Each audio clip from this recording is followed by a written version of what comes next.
Alright, hello everybody, and welcome back to Flatlands SMP. So, a lot's changed since the last episode. Like, when I say a lot, I mean a lot. I guess first of all I can just show off the canal here that takes the villagers to the rig.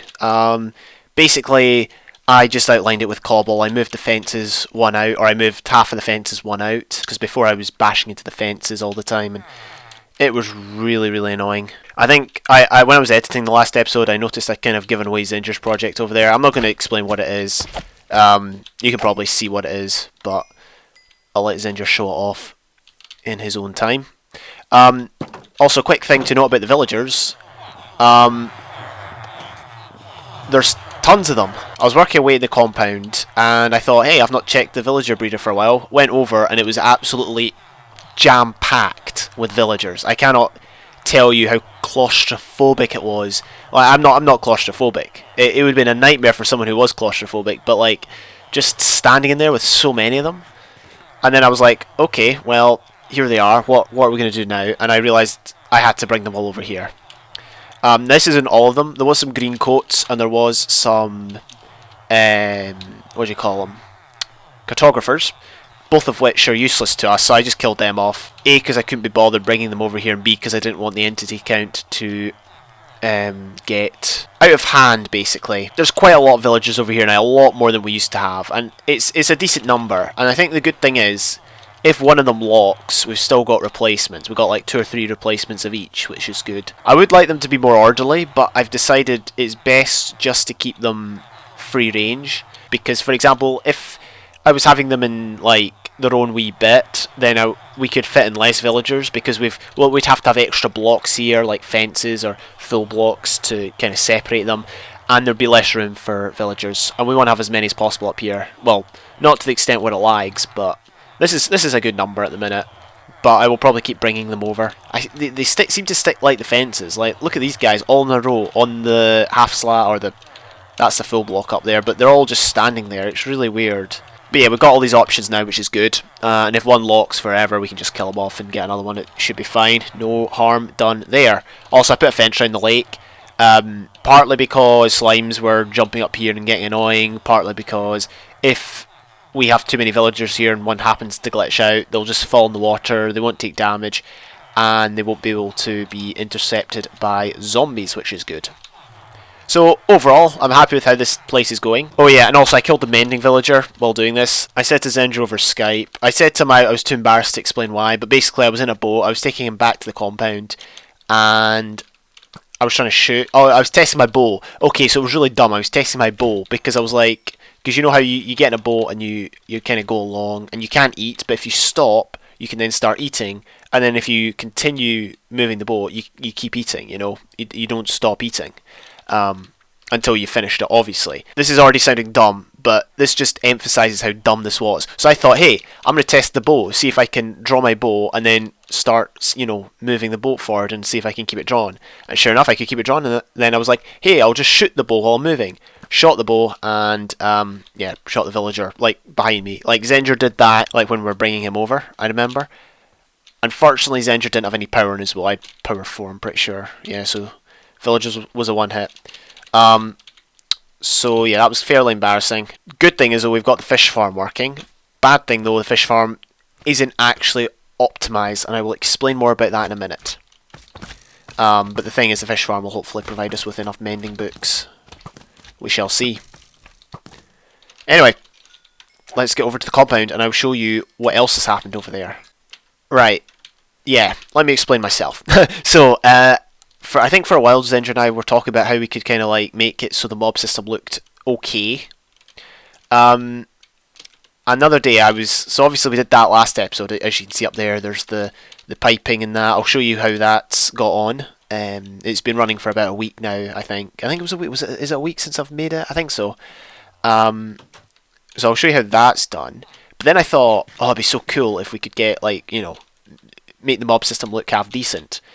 And then I was like, but what should we do? And then for some reason, I got the idea of, like, I was going to do a dome, like just a simple dome of something around it. But then I thought, instead of just doing a dome of leaves, because that looks pretty ordinary, let's just try and do a giant tree. So I didn't do any of this on camera. Why didn't I do it on camera? Is because it was a big job. I needed to think, okay, I could have done updates. I know I could have done it on camera. But the reason I decided to do it off camera, I just wanted to focus on it 100% without the need to keep going back to give updates and that. And then if I missed an update, I'd feel bad. Whatever. I don't feel bad for not recording it though, because it was a big job. I worked on the trunk, and then it got to a point where I was just like, I'm not sure how this looks. And then I was like, you know what, I need to finish it because it's so much work now to undo it all. So I decided to finish it. Is it finished? It could probably use details and work and that, but it's pretty much finished. I can explain basically what I did. So as I said, I built the trunk, then I built 4 branches on each side, very, very tree-like, not. And then I was like, I should place leaves over, and I started to build like leaves in a circle, and I was like, there's no way I'm doing this. I'm going to have to place way too many leaves to get it finished if I'm going to do this. So I undid that, and then I was like, why not just use the millions of saplings we got and just grow a bunch of trees all the way around it? So I did that. I grew a bunch of trees around the square box, the cube box, the cuboid box, whatever you want to call it. That's where we've gone to. I see there's stone still sticking up, so I need to go and sort that. But basically what I did was I grew the trees, and then any stone that was showing I covered it over with leaves underneath, and that's given it a tree feel. But as you can see, we've left some open. I've not told Zendra this, but I made a huge error and I accidentally I placed water by accident, and it all fell down, and it basically destroyed this. Like it obsidianized the lava, destroyed all the redstone, and I was just like, oh crumbs. I felt so bad. And then so I had to get the diamond pick, dig the obsidian, go into the nether, get more lava, replace it there, and then fix it all. Actually, I didn't, like, this is a similar concept to the fish farm, but I didn't know how to wire it, so I had to go watch Zendra's video again and get an idea of how to wire it all. What did I come in here for? We need leaves. Yeah, that's all we need, just leaves. So yeah, it was a tad embarrassing, but I think everything's finished, sorted. Yep, and yeah, so it's all right. They both work as they used to.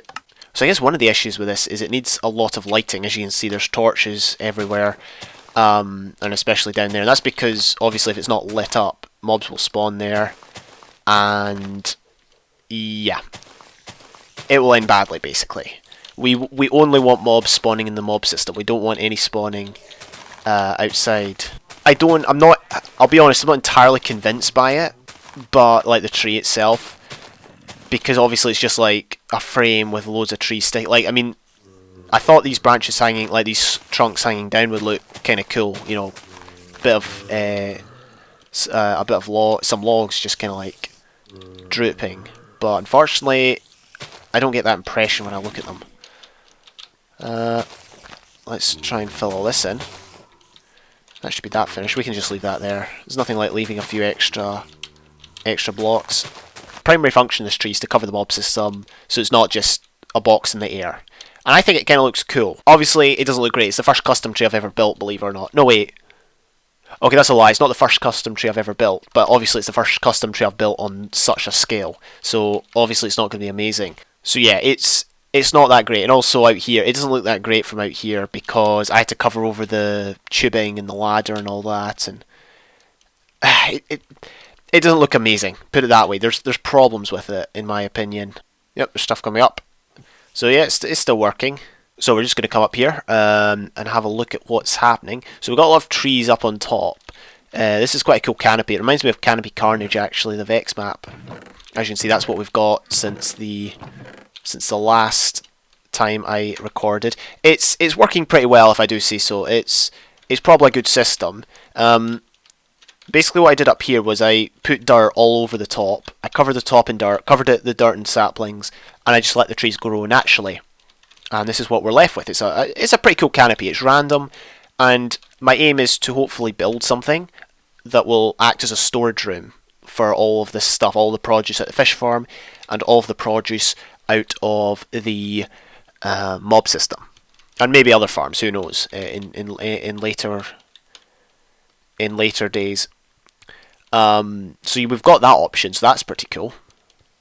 I also want to point out that I knew I was going to fall off a lot, so I made some good boots to avoid that. There is a few issues though. Oh yeah, by the way, I'm not sure I showed this guy off, but he came in the mob system, so I name tagged him and kept him here. We've got our own full diamond guard skeleton with an enchanted bow, which I'm pretty sure has punch on it, and it may have power, who knows. But yeah, that skeleton was very lucky with caving. Back to the street. So there are several issues that I wish to point out. First of all, frames. Leaves are notorious for giving bad frames. My frame rate currently is at 23, which is not that great. Part of that, I believe, is due to the amount of entities in the area. And like, look at all these eggs there. There's tons of eggs just standing there. So we need to get a chicken thing sorted. But I've not discussed this with Zenger. I'm going to discuss it with him at some point. But I think what we need to do is we need to get rid of all the animals, like all the farms, everything. We need to get rid of them all. And we need to take them and put them elsewhere, like outside the area. Maybe over there or something, I don't know. And I feel that that will reduce the lag. Also, redstone can be notoriously laggy, like even if it's just on, I think, like this. So yeah, there's things we can do to reduce the lag. But this is generally what happens in Minecraft worlds after 1.8 or 1.9. It's like they just get lag in the center. I mean, you can see it like in the hub, like in the place where there's most activity, and you can see that in my single player world. And I think one of the best examples was on the Season 5 Minecraft server. There was a lot of lag. So yeah, we really need to just consider what we're going to be doing here. Now, if Zenger doesn't like this, he knows it's here. He messaged me and made it evident that he's seen it. If he does not want it here, and I'm going to say this now, I'm willing just to tear it all down. Okay, it's going to take more time tearing down than it did to put up, but I'm willing to tear it all down because I'd rather have a world that was playable than a world with a big tree in the centre of it. Oh, and this was all built in survival. Just want to point that out. It was built in survival. There's another issue, and that's with the fish farm. If we just go up here, now as you can see, the water's there, and that's where we catch the fish from. The rule for fishing is if it's open to the sky, so if it's only like air blocks or non-solid blocks above it, fishing is optimised. It's better to have... It's not good to fish underground because it's all dark and there's no like skylight or anything. You need to have the sky, like the water needs to be exposed to the sky basically. Okay, now I just want to make a few points. You can't see it from down here, but basically I don't think there's any logs between here and the sky, but there is the mob farm. So even when I first built this, it wasn't optimized because it was below the mob farm. I can't prove it to you. You'll just have to take my word for it. Basically, even if the tree wasn't here, it wouldn't be optimized. I don't think leaves count, but obviously logs do, and if there's logs above it, then it's not going to work. So we're going to have to move the fish farm as well in order to get that optimized. Probably would have to move it way over here, like away from the thing. I was going to move it over here, but it might work if we move it over here. I don't have any clear aspirations for how I want the compound to turn out. I don't think Zenger and I don't think we were ever set on keeping it, but at the same time it's kind of nice to keep it because it's like our first base, if you like. So it might be a case of we might have to tear down or expand the compound even bigger to an even greater size, because as you can see, the tree takes up a large amount of space. So yeah, and inside's all hollow as well. It looks pretty cool. That's the fish farm, by the way. It's pretty cool. And obviously in here we can keep chests as well, and I'm thinking of maybe making a way of getting up here. Probably nothing more than a staircase or a ladder or something like that. But, you know, there's lots of things we can do. It's up for debate, and obviously I could tear it down. Okay, I am aware I've spoken a lot, and I was wanting to do something, but I think I'm going to end it there. Purely because A, I've done a lot already, and B, this episode, a lot of time has gone already. So yeah, I think what I'm going to do is, before I do anything else, I'm going to speak to Zenger. We're going to think about the next moves. I did this without Zenger's approval or agreement or whatever. So if he doesn't like it, then we're going to have to really think about our next move. I don't really want to go any further because my next plans involve moving a lot of stuff and do involve some of the stuff that he's built. And in that case, I definitely do need his approval. That's basically it. That's what I've been doing for the last week. I kid you not, I watched all 3 Lord of the Rings extended editions while I was building that. So, there you go. And even then, I still had a lot to do. But yeah. Anyway, thank you very much for watching. Apologies that I didn't build any of this on camera. I actually did record the start of it, like building the trunk, but I deleted that because I didn't record anything else. But yeah, I will see you when I see you.